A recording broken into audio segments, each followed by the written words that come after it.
Saudara, dua tersangka pelaku penembakan gajah liar menggunakan senjata api AK-56 yang terjadi di Karangampar kini telah dibekuk tim Polresta Aceh Tengah. Dari 4 pelaku, 2 diantaranya masih buron. Dari penangkapan tersebut, polisi berhasil menciduk 2 pelaku dan 1 pucuk senjata api beserta sejumlah barang bukti lainnya.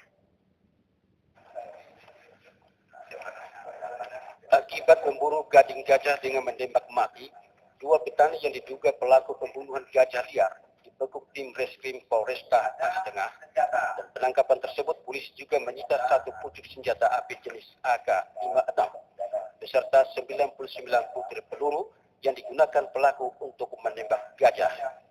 Selain barang bukti tersebut, polisi juga berhasil menangkap 2 pelaku yang berinisial T dan J dan merupakan warga setempat dan berperan sebagai penunjuk jalan dalam pemburuan gading gajah tersebut. Untuk hasil pemburuan kedua pelaku ini mendapat upah puluhan juta rupiah dari penadah. Sehubungan dengan adanya gajah yang mati di daerah Karangampar, Kecamatan Ketol, Kabupaten Aceh Tengah, jadi kami sudah mengamankan 2 orang tersangka pelaku pembunuh gajah tersebut.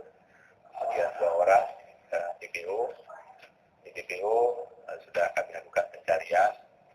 Kami sudah berkoordinasi dengan Polres Selangit, kemudian Polda, dan sekarang ini kami sedang melakukan pencarian terhadap kedua tersangka yang belum kita amankan. Yang sudah diamankan berapa orang, Pak? Yang sudah diamankan 2 orang. Kemudian ada juga barang bukti sudah kita amankan, yaitu senjata AK-56 dengan pelurunya yang digunakan untuk membunuh ataupun menembak gajah tersebut.